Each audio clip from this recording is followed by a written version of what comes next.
இப்பொழுதுமாய் கூட ஆண்டவருடைய வார்த்தைக்கு நேராக நாம் செல்லுவோம்.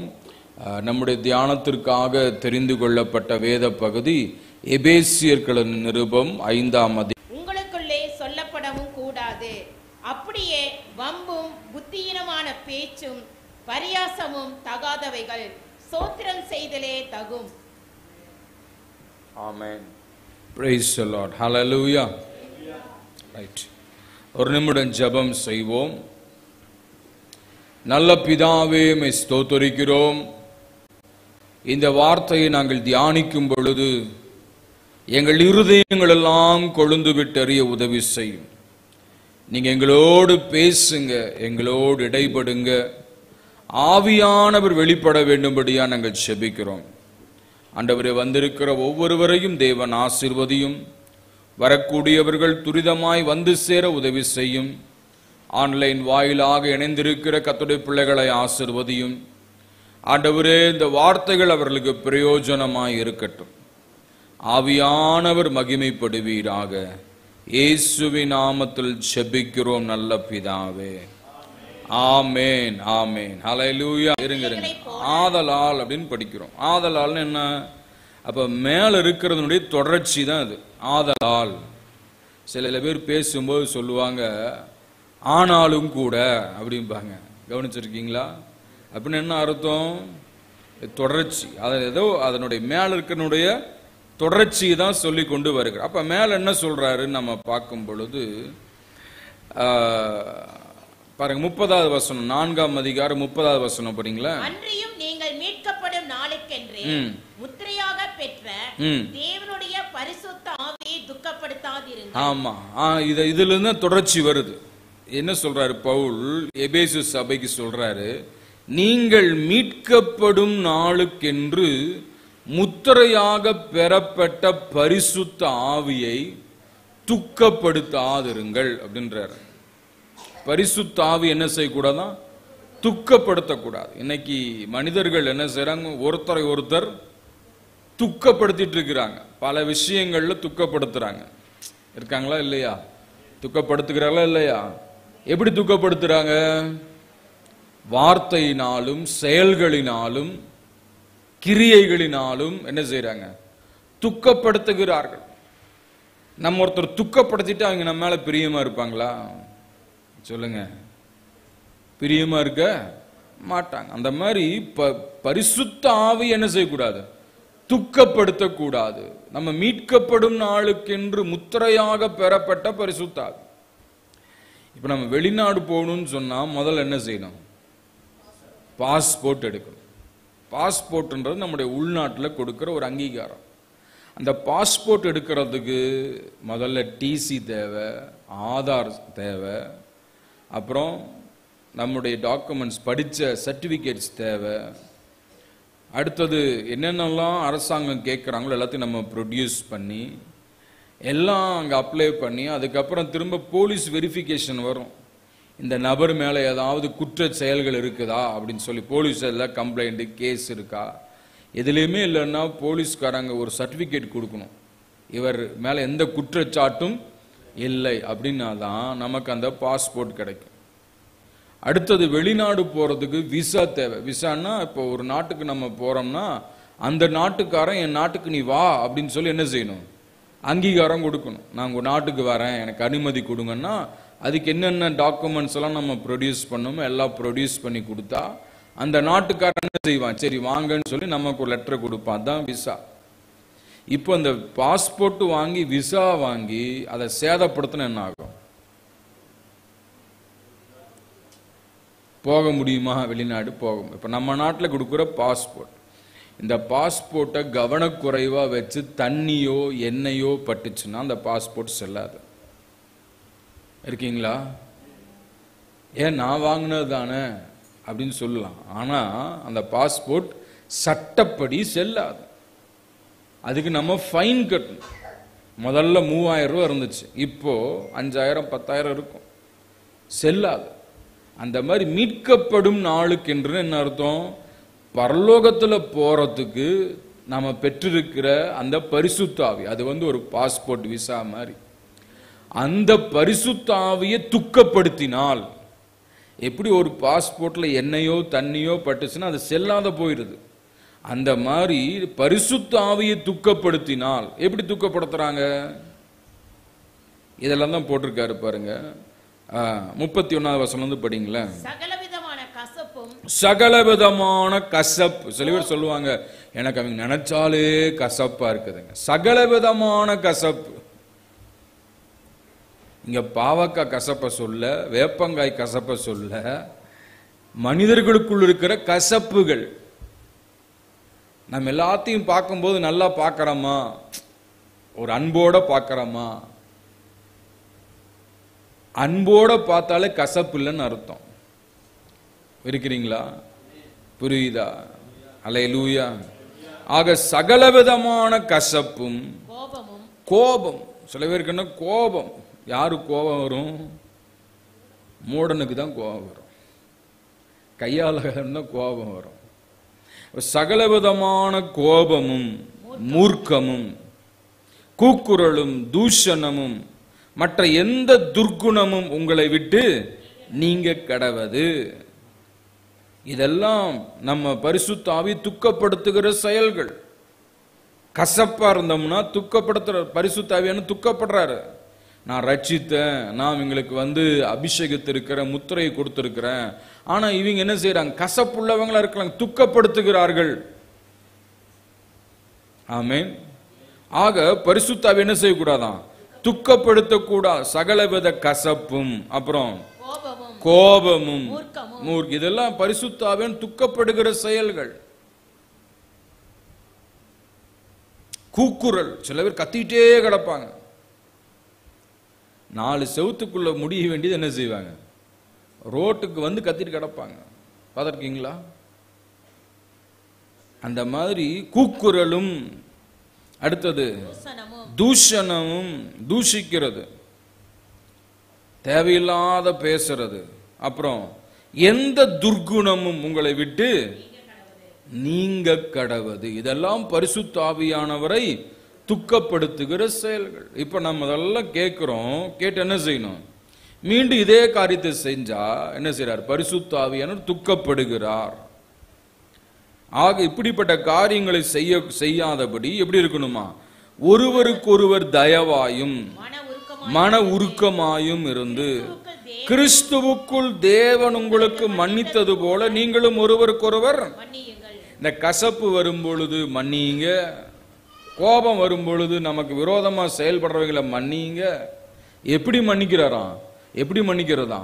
கிறிஸ்து உங்களுக்கு மன்னித்தது போல. கிறிஸ்து ஏதாவது நிபந்தனையோட மன்னித்தாரா? இல்ல. அப்பா என்னை மன்னிங்கன்னு சொல்லி கேட்ட என்ன செய்யறாரு? மன்னிக்கிறார். அல்ல, கிறிஸ்து உங்களுக்கு மன்னித்தது போல. சில பேர் மன்னிச்சிருவாங்க, ஆனா வெஞ்சன்ஸ் உள்ள வச்சுட்டே இருப்பாங்க இல்லையா? அந்த எரிச்சல் உள்ள வச்சுட்டே இருப்பாங்க. இங்க வசனம் என்ன சொல்லு? கிறிஸ்து உங்களுக்கு மன்னித்தது போல. as God forgave your sin, you have to forgive one another. ஒவ்வொருத்தரும் என்ன செய்யணுமா? மன்னிக்கணும்னு சொல்றாரு. மன்னிக்கிறதுக்கு என்ன வேணும்? பெரிய மனசு வேணும். பெரிய மனசு வேணும். மன்னிக்கிறதுக்கு மனசு வேணும். மனசு இல்லைன்னா என்ன செய்ய முடியாது? மன்னிக்க முடியாது. இயேசு கிறிஸ்து மன்னித்தார். அல்லேலூயா. ஆமென். அவர்தான் நம்முடைய ரோல் மாடல். அவர் மன்னித்தார். ஒருவருக்கொருவர் மன்னியுங்கள். ஆதலால் அதனுடைய தொடர்ச்சி தான்.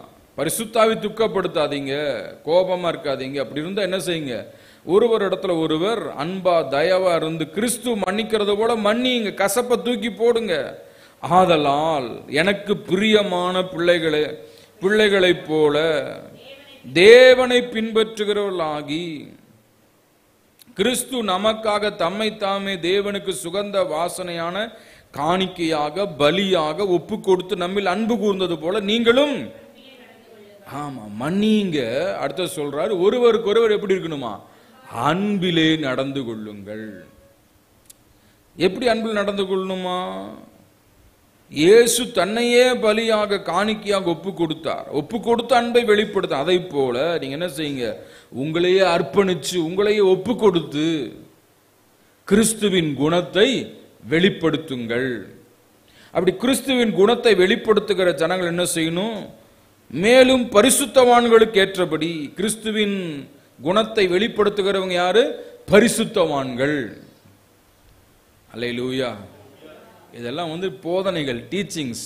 அற்புதங்களா இருந்தா ஈஸியா புரியும், ஓமைகளா இருந்தா புரியும். இது போதனைகளும் போது டீப்பா கவனிச்சாதான் நமக்கு புரியும். ஏதோ இங்கேயோ வேடிக்கைப்பட்டிருந்தா இது புரியாது. ஆக இயேசு கிறிஸ்து சொல்ற பரிசுத்த ஆவியை துக்கப்படுத்தாது இருக்கணும்னா ஒருவருக்கு ஒருவர் மன்னியுங்கள்ன்றார், ஒருவரிடத்துல ஒருவர் அன்பாயிருங்கள்ன்றார். இன்னைக்கு வம்புதான் அதிகமா இருக்கு, அன்பு இல்லை.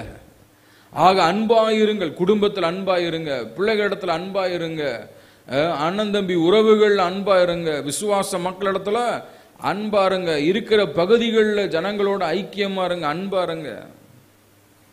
இதான் சொல்றாரு, அன்பாயிருங்கள். அடுத்தது மேலும் பரிசுத்தவான்களுக்கு ஏற்றபடி. அடுத்து நமக்கு சொல்ற நம்மெல்லாம் யாராம்? பரிசுத்தவான்கள். நமக்கு ஆண்டவர் ஒரு பேர் கொடுக்கிறார். என்ன கொடுக்கிறாருங்க? பரிசுத்தவான்கள், பரிசுத்தவாட்டிகள். அல்லேலூயா. ஆமா, அவருடைய பரிசுத்தத்துல நமக்கு பங்கு கொடுத்து நம்மை பரிசுத்தவான்களாக ஆண்டவர் வைத்திருக்கிறார். அல்லேலூயா. ஆமா, மேலும் பரிசுத்தவான்களுக்கு ஏற்றபடி. பரிசுத்தவான் எப்படி இருக்கணும் அப்படின்னு சொல்றாருன்னா, வேசித்தனம் இருக்கக்கூடாது, மற்ற எந்த அசுத்தம் இருக்கக்கூடாது, பொருளாசை இருக்கக்கூடாது. ஆகி இவர் பெயர் முதலாய் உங்களுக்குள்ளே சொல்ல. இதையெல்லாம் என்ன செய்யக்கூடாதான்? சொல்லவும் கூடாது, பேசவும் கூடாதுன்றார்.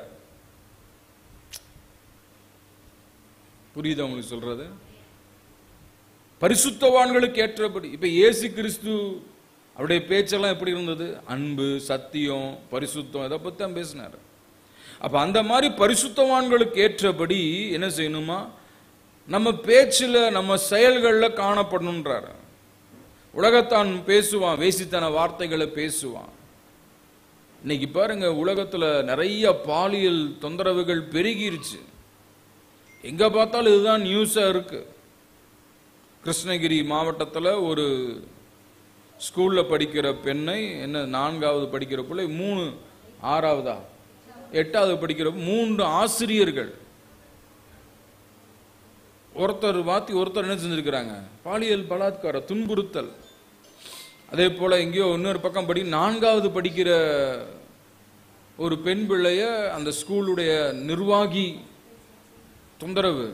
இப்படி நிறைய விஷயங்கள் நடக்கிறது. ஆக பரிசுத்தவான்களுக்கு ஏற்றபடி இப்படிப்பட்ட காரியங்கள் என்ன செய்யக்கூடாது? நம்ம பேசக்கூடாது, செய்யக்கூடாதுன்றார். அந்த பேர் முதலாய் சொல்லவும் கூடாதுன்றார். உலகத்தான் பேசுவான், அந்த வார்த்தைகள் ரொம்ப தேனி நிக்கிற மாதிரி பேசுவான். இப்ப நம்ம என்ன செய்யக்கூடாதான்? அந்த மாதிரியான வார்த்தைகளை கூட பேச வேண்டாம். அடுத்தது மற்ற எந்த அசுத்தமும்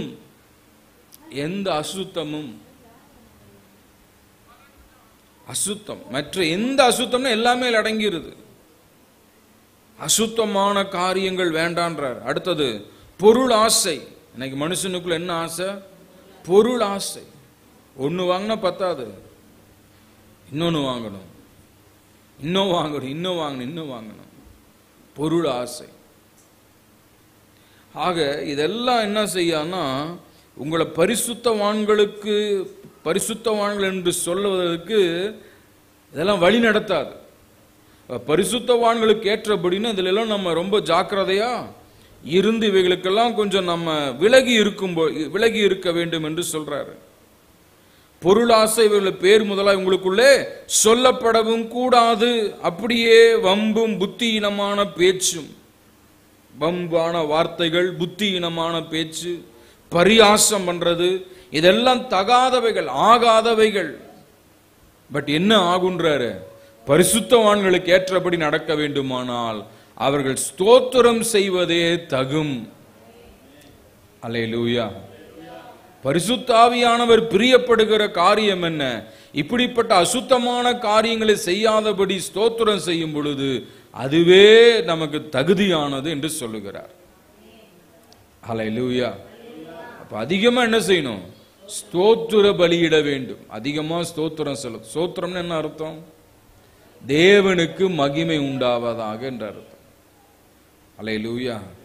அதிகமா நம்ம ஸ்தோத்திரம் பண்ணணும். அதனாலதான் ஸ்தோத்திர பலிகள் புஸ்தகம் எல்லாம் வெளியே வந்திருக்கு. 1000 ஸ்தோத்திர பலிகள், 2000 ஸ்தோத்திர பலிகள். அப்படியாச்சும் ஜனங்களை சொல்றோம். சில பேர் என்ன சொல்றாங்க, அது ஒரு சுப்பிரபாதம் மாதிரி அப்படின்றாங்க. அதெல்லாம் கிடையாது. ஆண்டவரை மகிமைப்படுத்துறோம், ஆண்டவரை ஸ்தோத்திரம் பண்றோம். இப்படி ஒரு வழிமுறையை கொடுத்து இப்படியாவது ஸ்தோத்திரம் பண்ணட்டுமே அப்படின்னு சொல்லிட்டு. ஆக நம்ம யாரையும் கிரிட்டிசைஸ் பண்றதுக்கு அல்ல, என்ன செய்யணும், ஆண்டவரை ஸ்தோத்திரம் எப்படியாவது ஒரு வகையில் என்ன செய்யணும், ஆண்டவரை மகிமைப்படுத்தணும், ஸ்தோத்திரம் பண்ண. அதான் பரிசுத்தவான்களுக்கு உகந்த ஒரு காரியம். அல்லேலூயா. வம்பு, வாக்குவாதம், தூஷணம், இச்சைகள், அசுத்தங்கள் எல்லாவற்றையும் ஒதுக்கிவிட்டு ஒருவருக்கு ஒருவர் மன்னித்து ஒருவர் மேல ஒருவர் அன்பு செலுத்தி பரிசுத்தவான்களுக்கு ஏற்றபடி நாம் என்ன செய்யணுமா, ஸ்தோத்திரம் செய்ய வேண்டும். இதுதான் ஆண்டவருக்கு பிரியமா இருக்கிறது என்று சொல்றார். அல்லேலூயா, பிரைஸ் தி லார்ட். அதிகமா நம்முடைய வாழ்க்கையில ஸ்தோத்திரம் செலுத்தணும். பைபிள்ல படிக்கிறோம், சாலமோன் ராஜாவா வந்த பிற்பாடு அவர் என்ன செஞ்சார், தன்னுடைய ஆட்சியை அவர் ஸ்தாபிக்கிறதுக்கு முன்னாடி அவர் என்ன செய்யறாருங்க, தேவனுக்கு 1000 பலிகளை செலுத்தினார். அல்லேலூயா. 1000 பலிகளை செலுத்தினார். 1000 காளைகளை ஆண்டவருக்கு பலியிட்டார். அன்று இரவு தான் ஆண்டவர் தோன்றினார். ஆமென். 1 ராஜாக்கள் 3ஆம் அதிகாரத்தில் வாசிக்கிறோம்னு நினைக்கிறேன். 1 ராஜாக்கள் 3ஆம் அதிகாரம் 4வது வசனம் படிங்க. 1 ராஜாக்கள் 3ஆம் அதிகாரம் 4வது வசனம். அப்படியே ராஜா பலியிட கிபியோனுக்கு போனான்.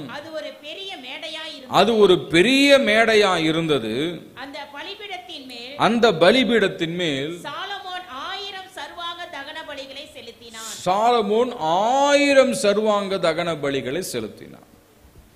1000 சர்வாங்க தகன பலிகளை செலுத்தணும். 1000 பலி செலுத்தணும். சர்வாங்க தகன பலின்னு என்னது, ஒரு மிருகத்தை கொன்னு தோலை உரிச்சு துண்டு துண்டா வெட்டி அந்த பலிபீடத்தின் மேல பலி செலுத்த, அதை எரிக்கணும், அதை தகனிக்கணும். அது ஆண்டவருக்கு சுகந்த வாசனையான தகன பலி. அப்ப ஆண்டவருக்கு 1000 செலுத்தணும். 1000 செலுத்துறதுக்கு எவ்வளவு ஆகும், நேரங்கள் அதிகமாகும்.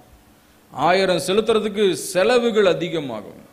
அதை எல்லாம் என்ன செஞ்சான், கர்த்தருக்காக. அல்லேலூயா. அப்ப ஸ்தோத்திர பலி செலுத்தும் போது கொஞ்ச நேரம் ஆண்டவருக்கு செலுத்தணும், கொஞ்சம் நேரத்தை எடுத்து செலுத்தணும், கொஞ்சம் நம்முடைய வேலையெல்லாம் ஒதுக்கிட்டு ஆண்டவருக்கு ஸ்தோத்திர பலி செலுத்தணும். என்றைக்கு ஸ்தோத்திர பலி செலுத்தினானோ அன்று இரவே ஆண்டவர் தோன்றினார்.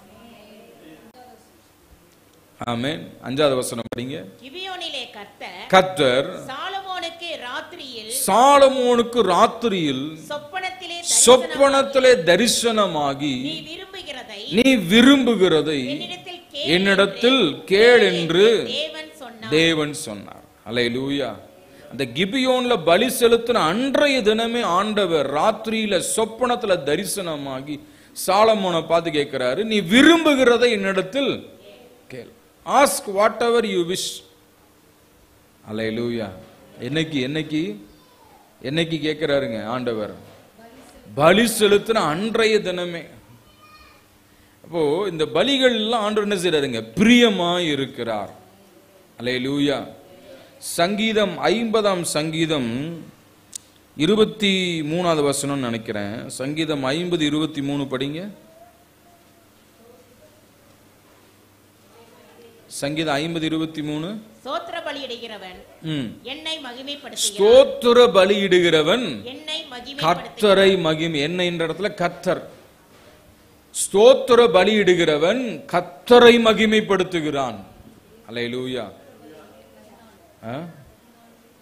14வது வசனத்தை படிங்க. 50:14. நீ தேவனுக்கு ஸ்தோத்திர பலியிட்டு உன்னதமானவருக்கு உன் பொருத்தனைகளை செலுத்தி ஆபத்து காலத்தில் என்னை நோக்கி கூப்பிடு, நான் உன்னை விடுவிப்பேன். ஆமா, இன்னைக்கு ஸ்தோத்திர பலி செலுத்துறது இல்ல, ஆனா ஆபத்துல என்ன செய்யறாங்க, கர்த்தர் நோக்கி கூப்பிடுறாங்க. நீ ஆண்டவர் என்ன சொல்றாரு? உன்னதமான தேவனுக்கு ஸ்தோத்திர பலியிட்டு உன் பொருத்தனைகளை செலுத்தி, பொருத்தனைகளை செலுத்தி. யாரும் பொருத்தனையே பண்றதில்ல இல்லையா? அப்படியே பொருத்தனை பண்ண என்ன பொருத்தனை? போய் சாட்சி சொல்றேன்னு சொல்லிட்டு அதுல எந்த செலவும் நமக்கு கிடையாது. சாட்சி சொல்றதுல செலவு பண்றோமா? இல்ல. பொருத்தனைன்றது என்னதுங்க? நம்முடைய பொருட்களை ஆண்டவருக்கென்று கொடுப்பதுதான் பொருத்தனை. அன்னால் பொருத்தனை பண்ண, என் பையனை நான் உங்களுக்கு கொடுக்கிறேன், அது ஒரு பொருத்தனை. எப்தா பொருத்தனை பண்ணா, என்னுடைய அதாவது நான் போயிட்டு வரும்போது முதல்ல எது வருதோ அதை நான் உனக்கு பொருத்தனை. அப்ப பொருத்தனைன்னு என்ன? நம்ம பாதிக்கப்படுற அளவுக்கு நம்ம கொடுக்கணும், அதுதான் பொருத்தனை. சாட்சி சொல்றேன்னு எல்லாரும் தான் சொல்லுவாங்களே, அதுல நம்ம எதுவும் பாதிக்கப்படுறது, எதுவும் நம்ம இழக்கிறதில்ல, எதுவும் நம்ம கஷ்டப்படுறதில்ல, அது சும்மா. ஆனா சாட்சி சொல்றன்றதை விட என்ன செய்யணும்? ஆண்டவருக்கு நான் எனக்கு இந்த காரியம் செஞ்சார், நான் இதை அவருக்கு செய்யறேன், அதான் பொருத்தனை. அல்லேலூயா. ஸ்தோத்திர பலியிட்டு உன்னதமானவருக்கு உன் பொருத்தனைகளை செலுத்தி, அதுக்கப்புறம் தான் ஆபத்தில் என்னை நோக்கி கூப்பிடு. அல்லேலூயா. இன்னைக்கு மேல இருக்க ரெண்டும் செய்யறதில்ல, கீழே இருக்கிறத பிடிச்சுக்கிறோம். என்னை நோக்கி கூப்பிடுன்னு சொன்னீரு ஆண்டவரே, நான் கூப்பிடுறேன்ப்பா, எனக்கு பதில் கொடுங்க.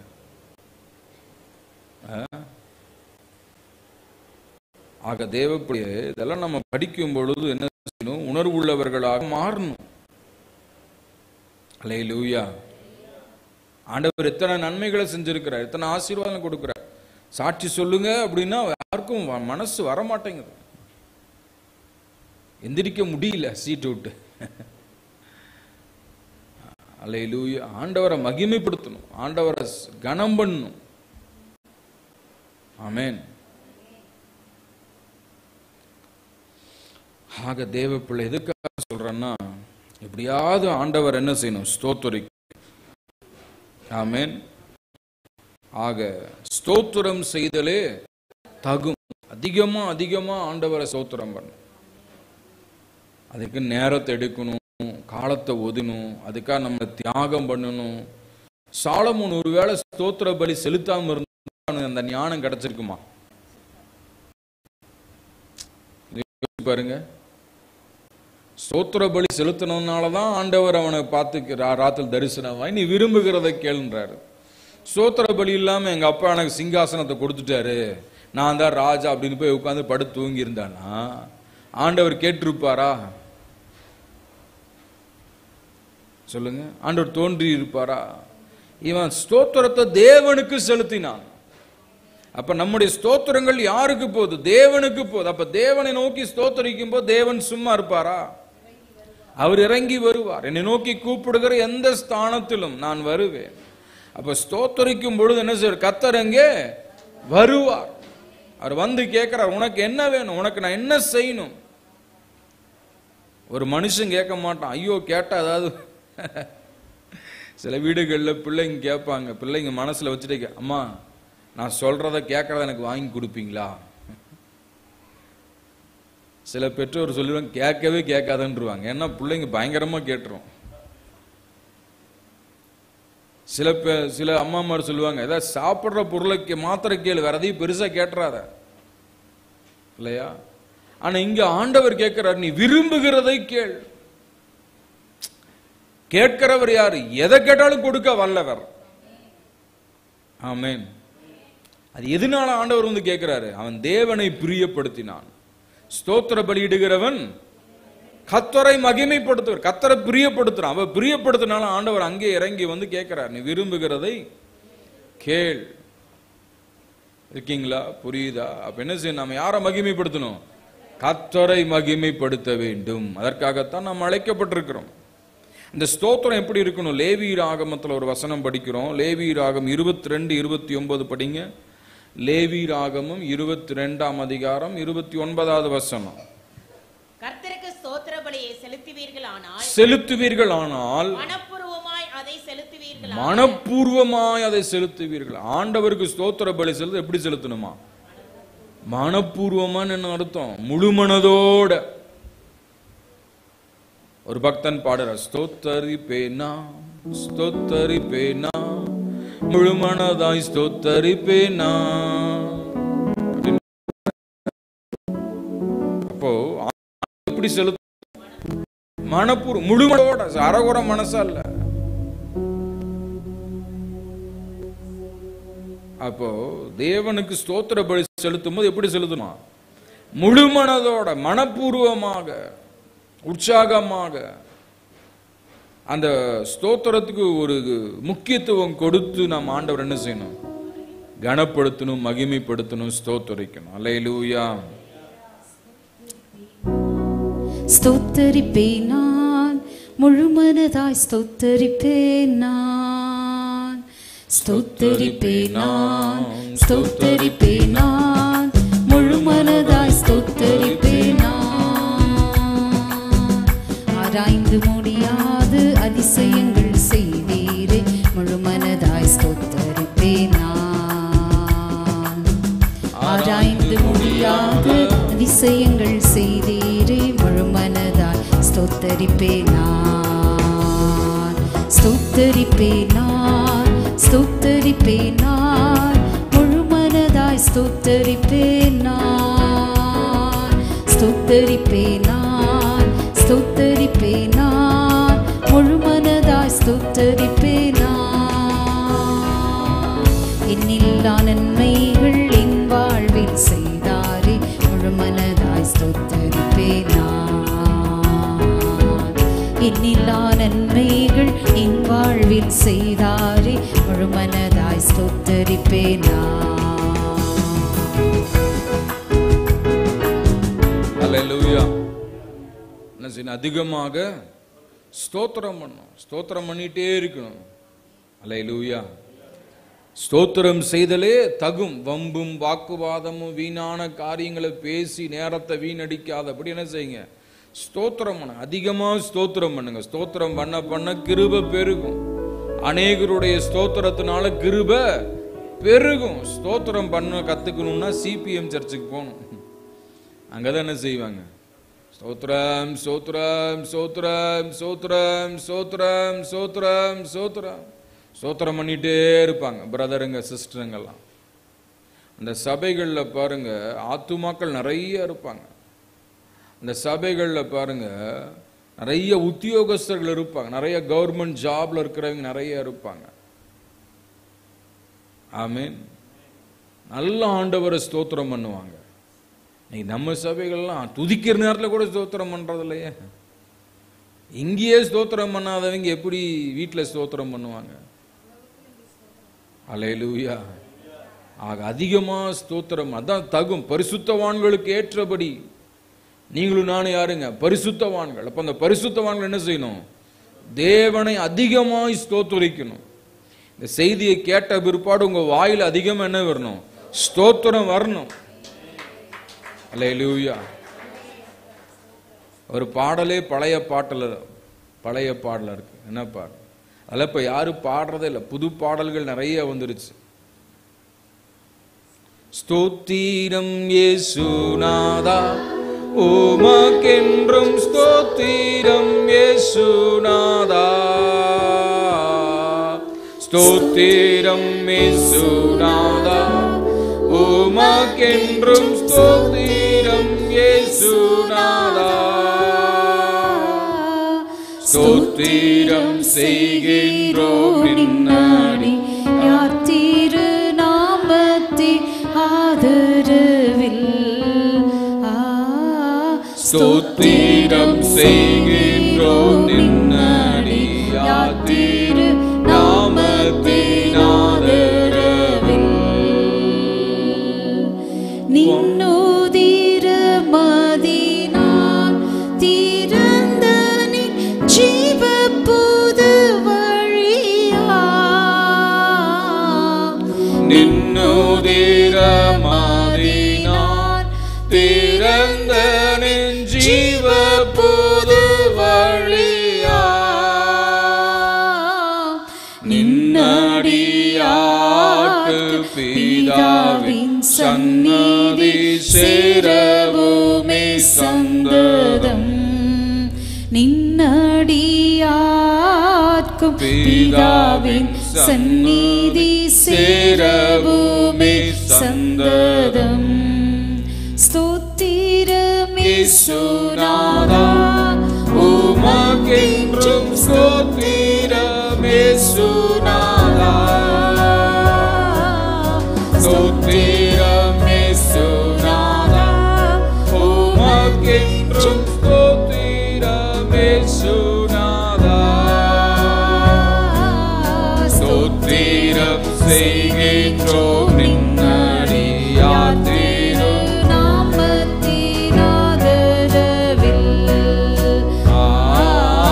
ஸ்தோத்திரம் செய்கின்றோம் நின்னடியார் திரு நாமத்தினாதரவில்.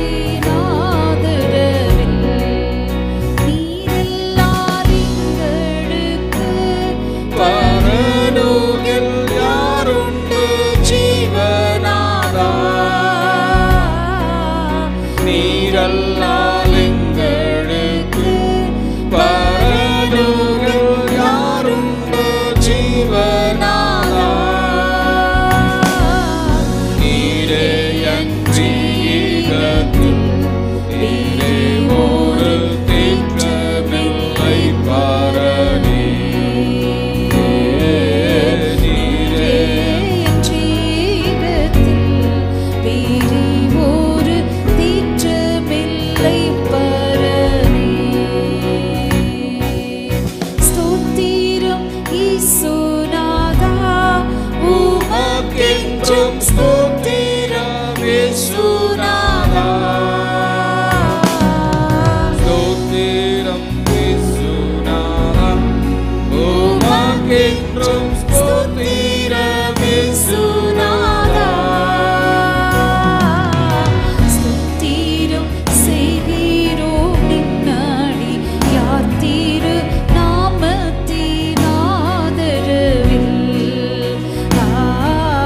ஸ்தோத்திரம் செய்கிறோம் நின்னடியார் திரு நாமத்தின் ஆதரவில். அல்லேலூயா. நிறைய பாடல்கள் இருக்கு. ஸ்தோத்திரம் செய்வேனே இரட்சகனை ஸ்தோத்திரம் செய்வேனே. ஸ்தோத்திரம் ஸ்தோத்திரம் துதி பாத்திரா என்றும் என்றும் துதித்திடுவேன். இப்படி நிறைய பாடல்கள் ஸ்தோத்திரத்தை பற்றி, ஸ்தோத்திரம் செலுத்துவதை பற்றி. ஆக ஆண்டவர் என்ன செய்யணும்? அதிகமாக ஸ்தோத்திரிக்கணும். அல்லேலூயா. மனப்பூர்வமாய் உள்ளத்தின் ஆழத்தில் இருந்து பரிசுத்தவான்களுக்கு ஏற்றது ஸ்தோத்திரம் செய்வதே தகும். அல்லேலூயா. ஆக தேவ பிள்ளைகள் அதிகமாய் ஸ்தோத்திரம் பண்ண. சங்கீதம் 103:1 சொல்லுகிறது. சங்கீதம் 103:1 படிங்க. என் ஆத்துமாவே கர்த்தரை ஸ்தோத்தரி, என் முழு உள்ளமே அவருடைய பரிசுத்த நாமத்தை ஸ்தோத்தரி. என் ஆத்துமாவே கர்த்தரை ஸ்தோத்தரி, அவர் செய்த சகல உபகாரங்களையும் மறவாதே. அல்லேலூயா. ஒவ்வொரு ஜெபம் முடிச்சோன்னா நம்ம அதை சொல்லிடுறோம். ஆனால் இருக்கிற அர்த்தம் என்ன? என் ஆத்துமாவே, என் உள்ளான மனிதனே, ஆமென், என் உள்ளான ஜீவனே, நீ என்ன செய்? கர்த்தரை ஸ்தோத்தரி. என் ஆத்துமாவே நீ கர்த்தரை ஸ்தோத்தரி. என் முழு உள்ளமே, என் இருதயமே, என் ஜீவனே, நீ கர்த்தரை ஸ்தோத்தரி. திரும்ப சொல்றார், என் ஆத்துமாவே நீ கர்த்தரை ஸ்தோத்தரி, அவர் செய்த சகல உபகாரங்களையும் நினைத்து நீ ஸ்தோத்திரம் பண்ணு. அல்லேலூயா. அவர் செய்த உபகாரங்களை நீ மறவாதே. அப்படின்னு என்ன அர்த்தம்? மறவாமல் நினைத்து நினைத்து நினைத்து என்ன செய்யணும்? ஸ்தோத்திரம் பண்ணணும். அல்லேலூயா. ஆமா, சில நேரங்கள் நாம் இந்த மாதிரி ஸ்தோத்தரிப்பது உண்டு. ஆண்டவர் கொடுத்திருக்கிற எல்லா ஆசீர்வாதங்களுக்காக நினைச்சு நினைச்சு ஸ்தோத்திரம் பண்ண. ஆண்டவரே, தகுதியில்லாத என்னை தகுதிப்படுத்தி ஒரு ஊழியக்காரனாக மாற்றிருக்கிறீங்களே, உமக்கு ஸ்தோத்திரம். 4 பேர்ட்ட ஒழுங்கா பேச தெரியாதிருந்த என்னை இன்றைக்கு அநேகருக்கு வார்த்தையை கொடுக்கும்படியாக பேசும்படியாக வச்சிருக்கிறீரே, உமக்கு ஸ்தோத்திரம். நல்ல துணிமணி இல்லாதிருந்த எனக்கு நல்ல ஆடைகளை கொடுத்திருக்கிறீரே, உமக்கு ஸ்தோத்திரம். ஆமென். 3 நேரம் நல்ல ஆகாரத்தை கொடுக்குறீங்களே உமக்கு ஸ்தோத்திரம்.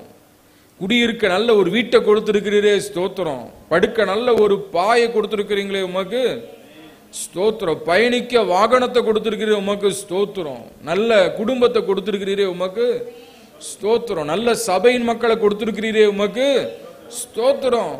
நல்ல சூழ்நிலைகளை கொடுத்திருக்கிறீரே உமக்கு ஸ்தோத்திரம். அந்த மாதிரி ஆண்டவர் என்ன செய்யுங்க, ஒவ்வொன்றை சொல்லி சொல்லி சொல்லி சொல்லி அல்லேலூயா ஆண்டவர் என்ன செய்யணும், ஸ்தோத்திரம் பண்ணும்.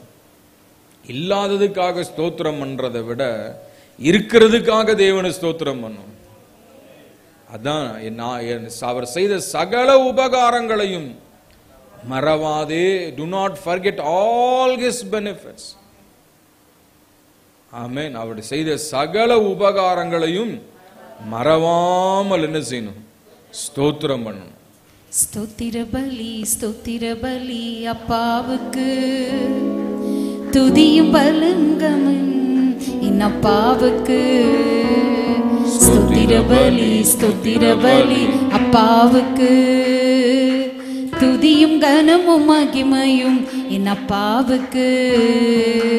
சுகம் தந்தீ நன்றி ஐயா, பலன் தந்தீரே நன்றி. திறமே அரவணை தீ ஸ்தோத்திரமே. அன்பு குந்தி ஸ்தோத்திரமே, அரவணை தீ ஸ்தோத்திரமே. ஸ்தோத்திர பலி அப்பாவுக்கு, துதியும் கனமும் மகிமையும் என் அப்பாவுக்கு. ஸ்தோத்திர பலி அப்பாவுக்கு, துதியும் கனமும் மகிமையும் என் அப்பாவுக்கு. உணவு தந்தீ ஸ்தோத்திரமே, உடையும் தந்தீ ஸ்தோத்திரமே. உணவு தந்தீ ஸ்தோத்திரமே, உடையும் தந்தீ ஸ்தோத்திரமே. ஸ்தோத்திர பலி அப்பாவுக்கு, துதியும் கனமும் மகிமையும் என் அப்பாவுக்கு. ஸ்தோத்திர பலி அப்பாவுக்கு, துதியும் கனமும் மகிமையும் என் அப்பாவுக்கு. அபிஷேகித்தீ ஸ்தோத்திரமே, அனலாக்கினீ ஸ்தோத்திரமே. அபிஷேகித்தீ ஸ்தோத்திரமே, அனலாக்கினீ ஸ்தோத்திரமே. ஸ்தோத்திர பலி அப்பாவுக்கு, துதியும் கனமும் மகிமையும் என் அப்பாவுக்கு. ஸ்தோத்திர பலி அப்பாவுக்கு, துதியும் கனமும் மகிமையும் என் அப்பாவுக்கு. அல்லேலூயா. சொல்லுங்க அதிகமா, என் ஆத்துமாவே நீ கர்த்தரை, முழு உள்ளமே பரிசுத்த நாமத்தை, என் ஆத்துமாவே கர்த்தரை, அவர் செய்த சகல உபகாரங்களையும். என்ன உபகாரம் பண்ண இருக்காருங்க, அவர் உன் அக்கிரமங்களை எல்லாம் மன்னித்து, நம்முடைய பாவத்தை எல்லாம் மன்னித்து, உன் நோய்களை எல்லாம் குணமாக்கி.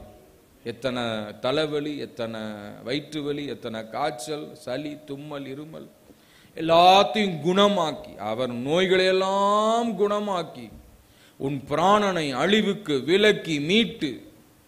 அல்லேலூயா. நிறைய ஆக்சிடென்ட். நாங்கள் இந்த வாரம் திங்கட்கிழமை கடலூர் மாவட்டம் போயிட்டு வரும் பொழுது ரோட்டில் போயிட்டு இருக்க நேராக போகிற பஸ் என்ன ஆச்சு, ரைட்டில் சைடில் திரும்பிருச்சு. சைடில் திரும்பி ஒரு வீட்டுக்குள்ளே பூந்து ஒருத்தன் இன்ஜினுக்குள்ளே போய் சிக்கிட்டான். அவுட்டு ஆள். இன்னொருத்தன் டயர் ஏறி கிடக்கிறான். 2 பேர் இன்ஜினுக்குள்ளே சிக்கிட்டு இருக்கிறான். பாருங்கன்றாங்க. இந்த மாதிரி நிறைய விபத்துக்கள், ஆபத்துக்கள், பஸ் கவுந்துருது, உருண்டுறது, ஆக்சிடென்ட். ஆனா பாருங்க, அவர் பிராணனை அழிவுக்கு விலக்கி மீட்டு, நம்முடைய ஜீவனை அழிவுக்கு விலக்கி மீட்டாரே, பாதுகாத்தாரே. நன்மையினாலும் கிருபையினாலும் உன்னை முடிசூட்டி, கழுகுக்கு சமானமா உன் வயது திரும்பவும் வாழ வயது போல ஆகிறது. அல்லேலூயா. இதுக்கு என்ன சொல்லணும்? ஸ்தோத்திரம் பண்ணணும். அல்லேலூயா. ஸ்தோத்திரம்பா, நன்றிப்பா, ஸ்தோத்திரம்பா. அதிகமா ஸ்தோத்திரம் செய்யணும். அதான் பரிசுத்தவான்களுக்கு ஏற்ற. நம்ம பரிசுத்தவான்னு சொன்னா நம்ம என்ன செய்யணும்? நம்ம வாயில ஸ்தோத்திரம் இருக்கணும். அதுல ஆண்டவர் பிரியப்படுகிறார். அந்த ஸ்தோத்திரம் மனப்பூர்வமாய் வருகிற ஸ்தோத்திரம், உள்ளத்திலிருந்து வருகிற ஸ்தோத்திரம், இருதயத்திலிருந்து வருகிற ஸ்தோத்திரமா இருக்கணும். ஒரு மனுஷன் சொல்றாரு சங்கீதம் 34:1, கர்த்தரை நான் எக்காலத்திலும், எக்காலம் என்னது, எந்த காலத்திலும் நான் ஸ்தோத்திரிப்பேன்.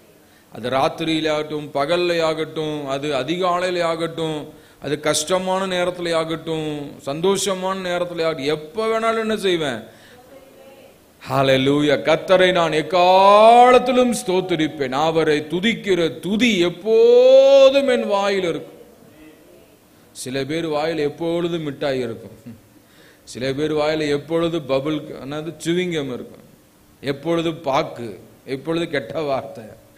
ஆனா தேவ மனுஷன் சொல்றாரு, என் வாயில் எப்பொழுது என்ன செய்யும்? கர்த்தரை துதிக்கிற துதி இருக்கும். அல்லேலூயா. ஆண்டவரை உயர் துதிச்சுட்டே இருந்தா சும்மா விட்டுருவாரா? சொல்லுங்க. துதிக்கிறவனுக்கு ப்ரமோஷன். தாவீது ஆண்டவரை துதிச்சுட்டே இருந்தாரு, ஆண்டவர் பார்த்தார், அவன் அரியணையில ஏத்திட்டாரு. அல்லேலூயா. துதிக்கிற பிள்ளை, ஆமா, என் வாயில் கர்த்தரை உயர்த்தும் துதியும். அல்லேலூயா. ஆண்டவரை ஸ்தோத்தரிக்கணும். கர்த்தரை நான் எக்காலம் ஸ்தோத்தரிப்பேன். அல்லேலூயா. எந்த சூழ்நிலை இருந்தாலும் சரி, படுத்துட்டு ஸ்தோத்திரம் பண்ணுங்க. அதுக்குன்னு தூங்கிட்டு ஸ்தோத்திரம் பண்றேன்னு தூங்கிடாதீங்க. உட்கார்ந்துட்டு ஸ்தோத்திரம் பண்ணுங்க, நடந்துட்டு ஸ்தோத்திரம் பண்ணுங்க, கையை உயர்த்தி ஸ்தோத்திரம் பண்ணுங்க, முழங்கால் நின்று ஆண்டவரை ஸ்தோத்திரம் பண்ணுங்க. அல்லேலூயா.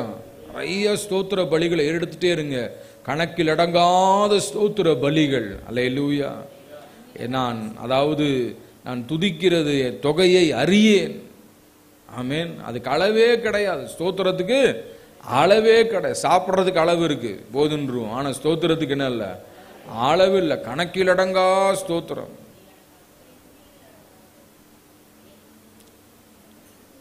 எண்ணில் அடங்கா பாட்டு பாடிடு.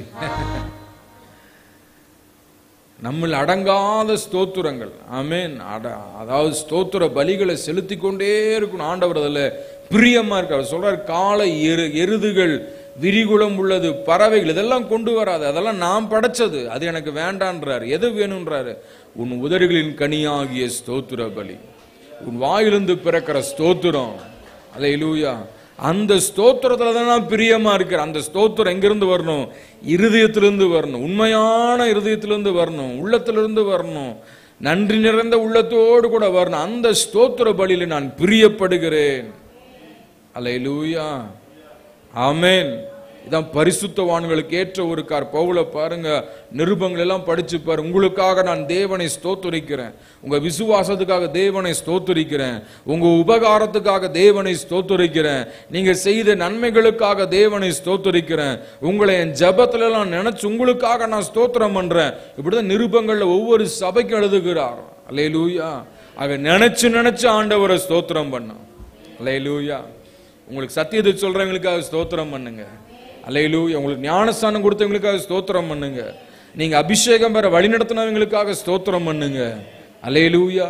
உங்களுக்கு திருவிருந்து கொடுத்து உங்களை ஆவிக்குரிய ரீதியில வளர்க்கிற பிள்ளைகளுக்காக என்ன செய்யுங்க? தேவனை ஸ்தோத்திரம் பண்ணுங்க. அல்லேலூயா. இப்படி ஸ்தோத்தரிக்க ஆண்டவருடைய உள்ள என்ன செய்யும்? உங்களை பத்தி குளிந்துருங்க.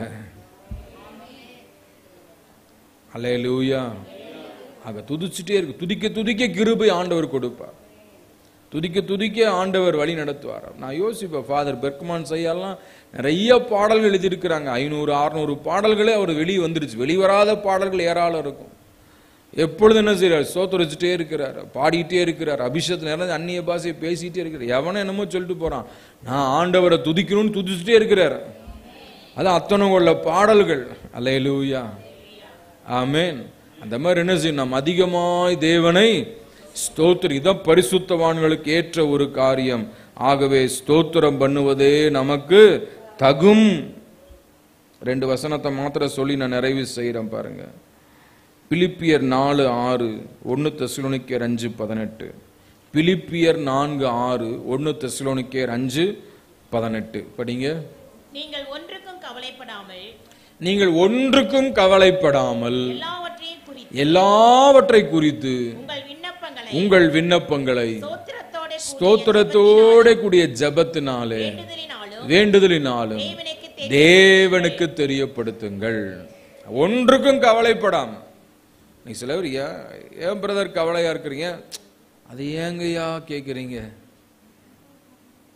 ஆண்டவர் சொல்றீங்க, எதுக்கும் கவலைப்படாத, எதுக்கும் என்ன செய்யாத, கவலைப்படாத. எல்லாவற்றை குறித்தும் வேண்டுதல் எல்லாவற்றை குறித்து என்ன செய்யுங்க? தேவனுக்கு ஸ்தோத்திரத்தோட கூடிய ஜபத்தினால தேவனுக்கு தெரியப்படுத்துங்கள். அல்லேலூயா. ஆண்டவருக்கு தெரியப்படுத்தணும். எப்படி தெரியப்படுத்தணும்? ஸ்தோத்திரத்தோட தெரியப்படுத்தணுமா? ஸ்தோத்திரத்தோட கூடிய ஜபத்தினால தேவனுக்கு தெரியப்படுத்தணும். அப்பொழுது என்ன செய்யுமா? எல்லா புத்திக்கும் மேலான தேவ சமாதானம் உங்கள் இருதயங்களையும் சிந்தைகளையும் கிறிஸ்து இயேசுவுக்குள்ளாக காத்துக்கொள்ளும். ஆண்டவருக்கு ஸ்தோத்திரம் பண்ண நம்ம இருதயத்துல சிந்தையில் ஆண்டவர் என்ன கொடுப்பாருங்க? நல்ல ஒரு சமாதானத்தை கொடுப்பார். அல்லேலூயா. அப்ப என்ன செய்யணும்? அதிகமாய் ஆண்டவரை ஸ்தோத்திரம். வருகையிலும் ஸ்தோத்திரம், போகையிலும் ஸ்தோத்திரம், உட்காரும் போது ஸ்தோத்திரம், எந்திரிக்கும் போது ஸ்தோத்திரம், ஸ்தோத்திரம் பண்ணிட்டே இருக்கணும். அல்லேலூயா. ஆக கர்த்தரை ஸ்தோத்திரம் பண்ணுங்க. ஸ்தோத்திரத்தோட கூடிய ஜபத்தினால தேவனுக்கு தெரியப்படும். 1 தெசலோனிக்கேயர் 5:18 படிச்சீங்களா? எல்லாவற்றிலேயும் ஸ்தோத்திரம் செய்யுங்கள். அப்படி செய்வதே கிறிஸ்து இயேசுவுக்குள் உங்களை குறித்து தேவனுடைய சித்தமா. தேவனுடைய சித்தம் என்ன? எல்லாவற்றுக்கும் என்ன செய்யுங்க? ஸ்தோத்திரம் பண்ணுங்கள், ஸ்தோத்திரம் பண்ணுங்கள். அல்லேலூயா. நிறைய ஸ்தோத்திரம் பண்ணிட்டே இருக்கணும். ஆமென். ஸ்தோத்திரம் பண்ண ஆண்டவர் எப்பேற்பட்ட காரியத்தை என்ன செய்வாருங்க? நமக்கு சாதகமாக்கி கொடுப்பார். அல்லேலூயா, ஆமென். குடிகார கணவன் திருந்தணுமா? ஸ்தோத்திரம் பண்ணுங்க. அல்லேலூயா. சர்ச்சுக்கே வராதிருக்கிற மனைவி திருந்தணுமா? ஸ்தோத்திரம் பண்ணணும். கீழ்ப்படியாத பிள்ளைகள் இருக்கிறாங்களா? ஸ்தோத்திரம் பண்ணுங்க. ஆமாம், அதிகமா ஸ்தோத்திரம் பண்ணுங்க. ஸ்தோத்திரம் பண்ண என்ன ஆகும்? எப்பேற்பட்டவனையும் ஆண்டவர் தொடுவார். அல்லேலூயா. பாருங்க, ஏற்கனவே நான் சொல்லியிருக்கிறேன், இருந்தாலும் நான் திரும்ப சொல்றேன். எங்க அப்பாவுடைய பெரிய அக்கா குளோரி அப்படின்னு சொல்லிட்டு, குளோரி டீச்சர் அப்படின்னு எல்லாத்துக்கும் தெரியும். சிஎஸ்ஐயில் அந்த காலத்தில் டீச்சராக இருந்தாங்க. அவங்களுக்கு ஒரே பையன், நல்ல செல்வாக்காக வளர்த்துனாங்க. அவங்க கணவரும் வாதியார், இவங்களும் டீச்சர், 2 பேரும் டீச்சர் வாதியார், ஒரே பையன். ஆனால் அந்த பையன் என்ன பண்ணாருங்க? வாலிப பருவத்தில் சோரம் போயிட்டார், மனம் போன போக்கில் போயிட்டார். அவங்களுக்கு விருப்பப்படாத ஒரு வாழ்க்கையை தேடிட்டு போயிட்டார். ஆனால் எங்கள் அத்தை என்ன செய்வாங்க? ஸ்தோத்திரம் பண்ணிகிட்டே இருப்பாங்க. சிபிஎம் சர்ச்சுக்கு போகிறவங்க அவங்க. அந்த காலத்தில் நகையெல்லாம் கழட்டினவங்க. ஆண்டவருக்காக ஸ்தோத்திரம் தான் பண்ணுவாங்க. ஆண்டவருக்கு அதிகமாக ஸ்தோத்திரம் பண்ணுவாங்க. ஸ்தோத்திரம் பண்ணிகிட்டே இருப்பாங்க. அந்த மாதிரி சோரம் போனவர் ஒரு 6-7 வருஷம் கழிச்சு திரும்பி வீட்டுக்கு வந்துட்டார். அவ்வளவுதான், அவர் முடிஞ்சிட்டாரு அப்படின்னு நினைச்ச இடத்துல என்னாச்சுங்க? ஒரு 6-7 வருஷம் கழிச்சு திரும்பி வந்தார். ஆமென். அதுக்கப்புறம் இங்க ஸ்தோத்திரத்தை விடல, ஸ்தோத்திரம் பண்ணிட்டே இருந்தாங்க. அப்படிப்பட்டவருக்கு ஆண்டவர் நல்ல ஒரு வாழ்க்கையை கொடுத்து, அப்படிப்பட்டவர் திருந்தி ரட்சிக்கப்பட்டு ஞானஸ்தானம் எடுத்து, அவர் ஒரு பைபிள் காலேஜில் போய் படிச்சு, அவர் ஒரு பாஸ்டர் ஆகி இன்னைக்கு ஒரு ஊழியக்காரனா இருக்கிறாரு. அல்லேலூயா. இதற்கெல்லாம் காரணம் என்னங்க? எங்க அத்தை செஞ்ச ஸ்தோத்திரம். அவங்க இன்னைக்கு போயிட்டாங்க தேவ ராஜ்யத்துக்குள்ளார. ஆனா அவங்க மகன் இன்னைக்கு ஆசீர்வாதமா இருக்கிறார். அல்லேலூயா. ஒரு 50-60 லட்சம் ரூபாயில ஒரு வீடு கட்டி இருக்கிறார். அந்த வீட்டு டெடிகேஷன் தான் நாங்க போனோம். எதுக்கு சொல்றேன்னா, அந்த ஸ்தோத்திரம். அல்லேலூயா. அந்த ஸ்தோத்திரம் பெரிய காரியத்தை நமக்கு செய்யும். ஆக அதிகமா என்ன செய்வோம்? ஸ்தோத்திரம் பண்ணுவோம். இதுதான் தேவனுக்கு ஸ்தோத்திரம் செய்தலே தகும். ஸ்தோத்திரம் பண்ண பண்ண பண்ண ஆண்டவர் மலை போல இருக்கிற காரியத்தையும் நமக்கு லகுவாக்கி கொடுப்பார். எப்பேற்பட்டதை ஆண்டவர் செய்வார். அல்லேலூயா. ஆமென். ஆக ஸ்தோத்திரம் செஞ்சா பரிசுத்தாவின் பிரியப்படுவார். நம்முடைய நோக்கமே என்ன? பரிசுத்தாவி துக்கப்படுத்தாம வாழணும்.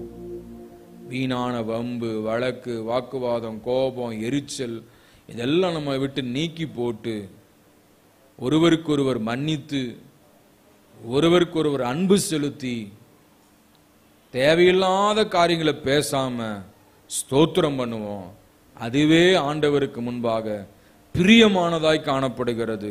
அப்படி ஸ்தோத்திரம் பண்ண பண்ண பண்ண ஆண்டவர் நம்ம கெட்டாத உயரத்துல நம்மை கொண்டு போய் வைத்து நம்மை ஆசீர்வதிப்பார் என்று சொல்லி இந்த வார்த்தை நிறைவு செய்கிறேன்.